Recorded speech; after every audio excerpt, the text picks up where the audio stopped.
Hey, Nick, you there? I'm here, man. Are you? I'm here. Everything's going good. You got no video. Yeah, I know. I messed up. Yeah, you know what? That's what lots of people tell me. It's like they're afraid to show themselves. Ha ha! Nah, not me. I'm cool. I'm cool. So, Nick So where Walsh. are you out of, man? I'm in New Jersey. New Jersey. Yeah. Right on. Yep, the tax state. Cool. Yeah. Been a long time since I've been in New Jersey, I'll tell you. Good. You don't want to come back. So, you ready to go? Sure. But before we go, just a quick question. Is there still a rock scene in Jersey or what? Not really. Not really. Pretty much the same everywhere, man. Yeah, it's pretty bad. It's people pay and just have their hands folded, their arms folded, and it looks like go ahead and impress me if you can. Yeah, I hear you, man. I mean, Toronto, where I live, we're I don't know if you know this, but we're one of the biggest test markets for entertainment in the planet because everybody here is like that. What you're saying, everybody's a critic. So that's why we even have a film festival here now, It's like everything gets tested here. Even back in the day with some of those boy bands like Backstreet Boys and all that stuff, they would come and play our malls, and if they did well, then they knew they'd do well everywhere else. Right. So anyway, bro, I'm ready to go, man. Cool. Nick Walsh, famous underground, amazing vocalist, well-known, and a long career. Let's start first with Virgin Angel. That's funny. Like somebody cares about something from 30-something years ago. Oh, yeah. People want to know what happens before that happens, actually. They want to know what you were like when you were a kid, actually. Because everybody knows all the rest of the stuff, basically. Yeah. But they don't know, how was Nick in school? How was he, what he ate for lunch in school? What did he do? Did he play stickball after school? Did he play... I played in bands after school, man. Yeah, cool. I swear to God. I remember, all my life, ever since I saw the album cover of Kiss Alive and heard You Wanted the Best, You Got It, the hottest band in the land, Kiss, and on an audio recording, hearing an actual, pyrotechnics going off in the background, it was just like I knew that sort of that was what I wanted to do. And, from a very early age, I was into the whole, rock thing, Kiss, Alice Cooper. I had two brothers that were 9 and 10 years older than me. So, when they weren't home, I'd be pilfering through their Queen and Aerosmith records and stuff like that. But, it wasn't until I was, a young teen where I discovered my own music, which was metal. That was like, bands from Britain like Iron Maiden and Saxon and stuff. And actually some other Euro metal stuff like some more what was considered evil back then, like Merciful Fate and stuff. I just remember hearing all that stuff for the first time and falling in love with it. So, there was this half of me that was really into like the American brand of hard rock and what they considered metal at the time, which was, as I said, like the Kiss and the Alice Cooper and Aerosmith and stuff like that. And then I was also drawn to the more European sound with the new wave of British heavy metal. And, I did my first real concert when I was about 12, but prior to that, we used to put on concerts in our neighborhood basement or whatever, charge kids 10 cents to get in, and we would just be lip syncing to Alice Cooper and Kiss records and posing it up. And actually, getting to walk out of there and go buy ourselves a popsicle and a bottle of Pepsi or something, That's cool. But that was the first instances of a stage sort of experience, if you will. But, I started playing the clubs here in Toronto when I was 14. I used to have to get a promissory note from my parents stating that I was allowed to be in there and that I wouldn't partake in any illegal, illicit things. There seemed to be a little bit more of a rock scene back when I was even in Virgin Angel. A really famous club here called Larry's Hideaway, which has been gone for probably about 25 years now. But, I mean, everybody from Metallica to Slayer played at this place. And, obviously so did a lot of the people that came from the Toronto circuit that ended up making it on the international stages as well. Cool. Actually, one of my favorite bands and people, came from Canada, and you might know him. His name is John Michael. His real stage name is Thor. And, yes, I remember Thor. It's funny about Thor. I could tell you maybe 2 songs. You Got to Keep the Dogs Away. I remember that. Kid, let's say I don't even know what year it is, like 79 or something. I remember watching the Merv Griffin show and seeing Thor come out and blow up a hot water pot as if it were a balloon. I mean, that was a long time ago. And the video for that song, it was pre-videos. I guess they were called promotional films. I just remember, like, big hulking maniac with, like, 2 Dobermans or something with collars. Classic, man. Classic. Yeah. He's from Montreal, I believe. French-speaking Canadian. Cool. Yeah, I still talk to him every now and then. He's a great guy. Still do music, or was Yes. Yep. He plays clubs around here every once in a while. He goes on tours, and he's just a good person. I always thought I'd see him in the WWF. Yeah. I really did. Like, back in the day, again, when I was, like, late teen, I could have sworn, like, that would have been his calling after music kind of thing. Great. Now, Silk Toxic, and then Revolver, changing the name and stuff like that. Sure. I mean, glam was huge back then, and it seems like it's making a little comeback now, and so is also, like, thrash metal. Like, all them, like, kind of genres are starting to make a move back up and get rid of shitty-ass fucking alternative crap. Yeah. So tell me a little bit about what the time was back then and how enjoyable was it? Well, the thing with Slick was, again, as everything in my history has unfolded, I've always been a songwriter. I play guitar, I play drums. I'm like one of those guys that does everything. Slick Toxic, again, was I guess a phoenix rising from the ashes of a previous project called Portrait that we had here in Toronto. And Slick Toxic was made up of guys that were, like I said, the brand of American, the brand of Euro, it was kind of like guys that were into sort of like the Sunset Strip LA rock scene, and some of us were into more metal roots and stuff. But the key factor to that group was that because of our roots, we actually could play our instruments. And the image was just because, we all wanted to get laid. Come on. Let's be realistic here. This is what people looked like in that scene back in the day. We all had long hair. Look, I got it. I still have long hair now, but we all had long hair, and, trends dictated what people wore without even having to think about it, because this was just the scene we were immersed in. And, here in Toronto, we used to have 2 really, really kick-ass clubs. One was called the Gasworks, and one was called Rock and Roll Heaven. And, there was a lot of other clubs on the outskirts with sort of like segregated rock and glam and thrash and metal scenes and so forth. But, when you could build up a following in your town, and keep in mind, this is pre-internet. So This is just like the movie Rockstar, where, when your friend's band's playing, you're outside, like, flyering people and like talking to people and handing them your flyers or tickets for your gig coming up.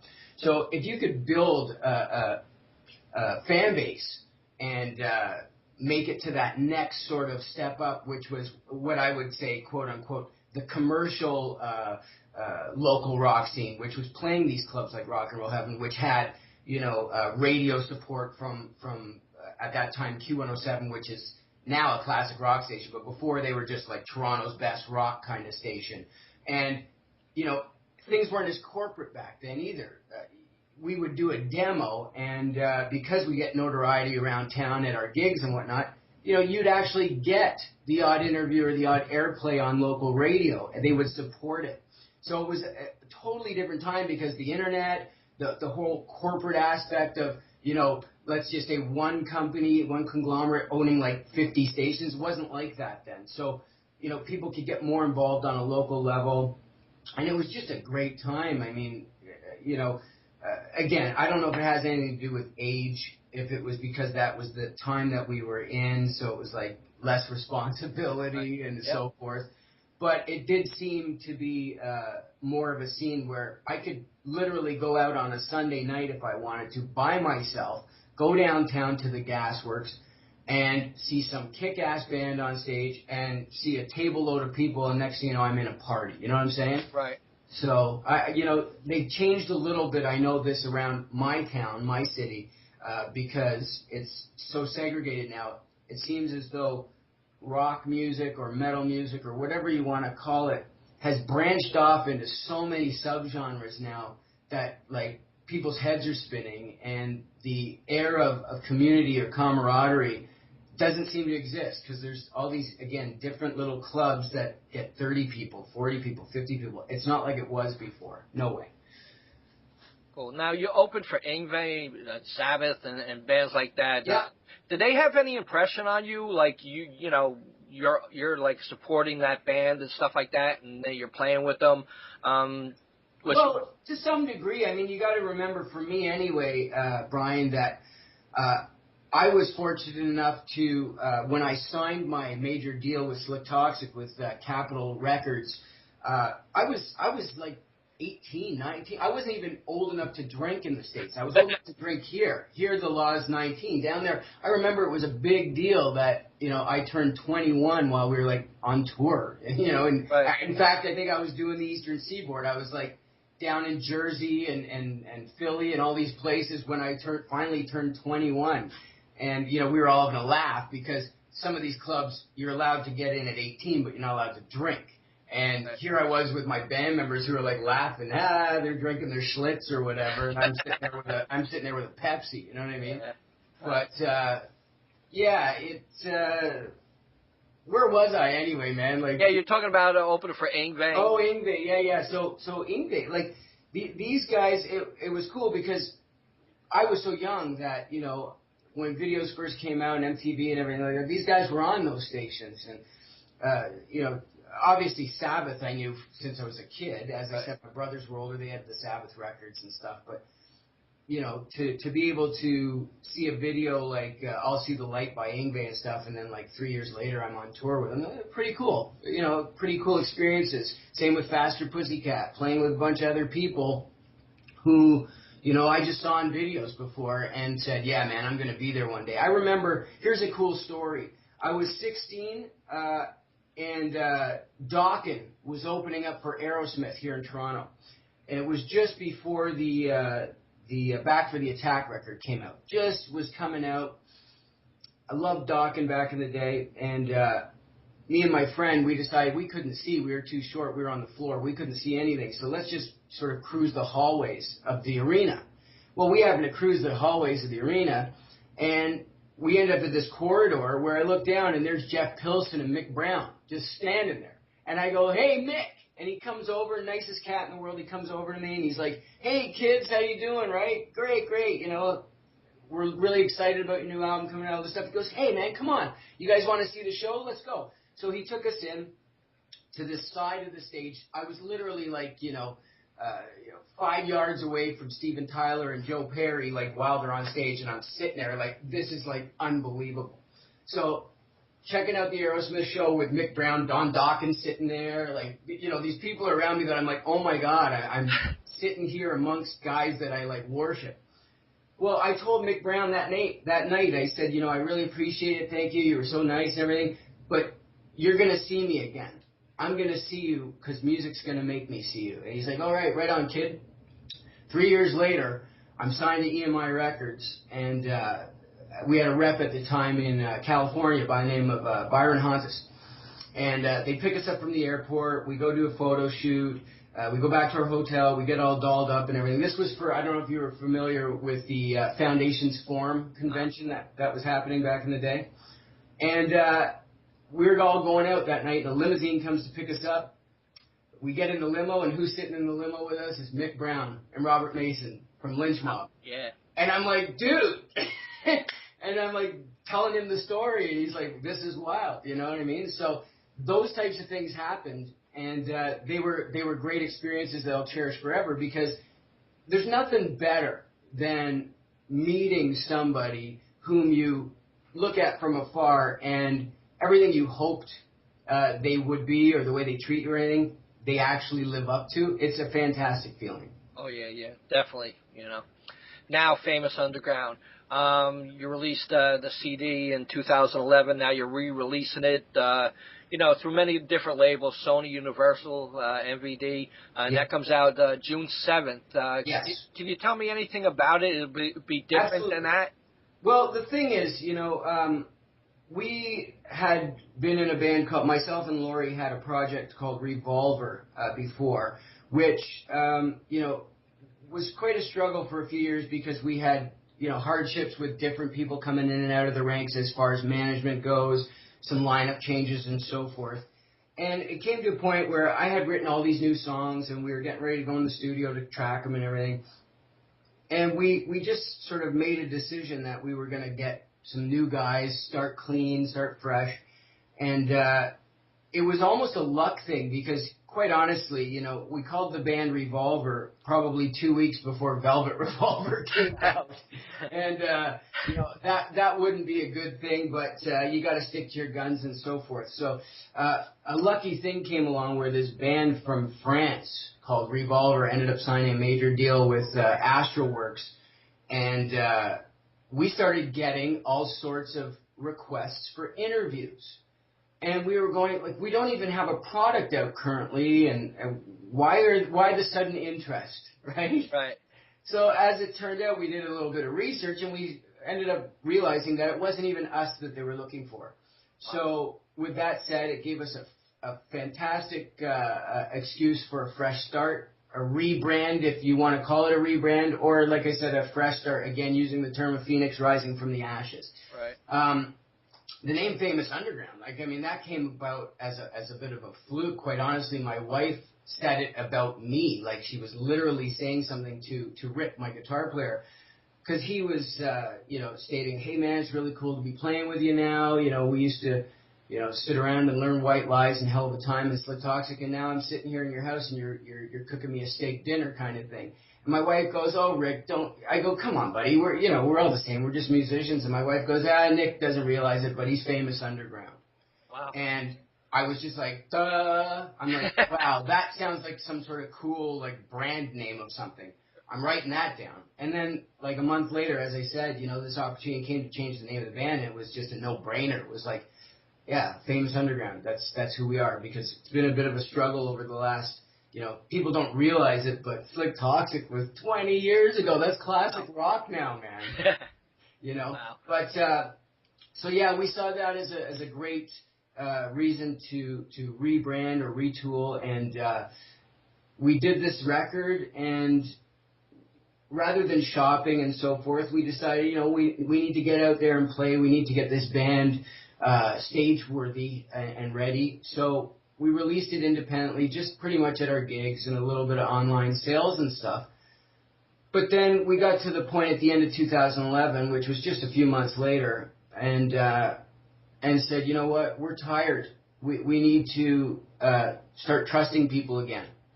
And we decided to solicit management, hence our deal with Axel at Rock and Growl, who I'd been sort of nurturing that relationship with from 2011 when we did an indie release. And we shopped a lot of other people, and we got a lot of great feedback. But we decided, that was what we wanted to do, because in Europe, Brian, rock and roll and heavy metal is a lifestyle. It's not something people choose one day and gone tomorrow. It's something that is inherent with them. It's like right when you're into metal, just like me, I've been into it since I was young, and I haven't got out of it since. It's not like hearing a hit song on the radio, hey, I like that song, and then you're living La Vida Loca one week, and the next week it's something else, So Europe was sort of the stomping ground we wanted to take this to, and it's working out pretty good. And as far as, people saying reissue or re-release the record, I don't think selling 500 copies at some sort of, local and or regional or national shows constitutes an official release. So, we've signed a 2-record deal with Dust on the Tracks out of Germany, got some big distribution behind it, and finally, the record is going to see the light of day to the amount of people that we feel should have always had the opportunity to check it out. So the funniest part about it is that we're already recording album 2. We're halfway finished, and the kind of plan that we'd like to go with is sort of like in the 70s where a band was on tour and like 8 months later they have a new record. You wouldn't even know they ever had a chance to go into the studio.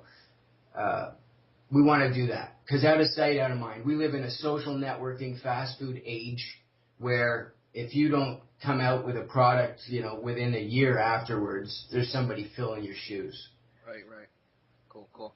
Now, one of the big music websites, I'm not going to mention the name, but they considered this release, it says it's a darker if Metallica were Guns N' Roses. Yes. What do you feel about that? Well, it kind of goes back to what we were talking about earlier, Brian, you and I, about the scenes changing and coming back around again with the fact that, there's a slight glam movement happening with bands like, obviously, Crash Diet, Knockout Kane, and a whole bunch of others. And then there's also the sort of new version of thrash metal and or prog metal or whatever.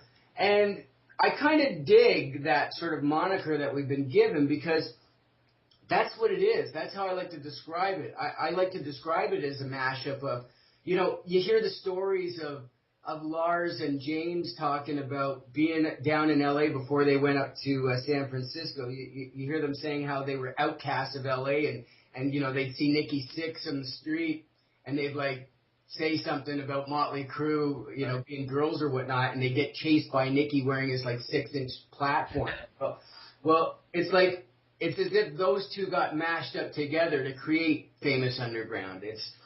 We're that band that's a hybrid of the quote-unquote glam rock or glam metal stuff from the mid to late 80s and sort of like the thrash sort of point of view and riffage, especially of, let's say, like the Black Album by Metallica or something.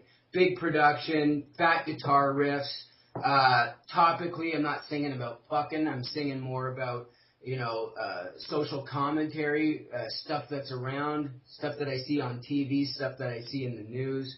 So it's like, a mashup of that kind of platform, but also with the rock show where, you come to a Famous Underground show and you're still in for a rock show. You're not leaving there depressed thinking the world's a darker, bad place.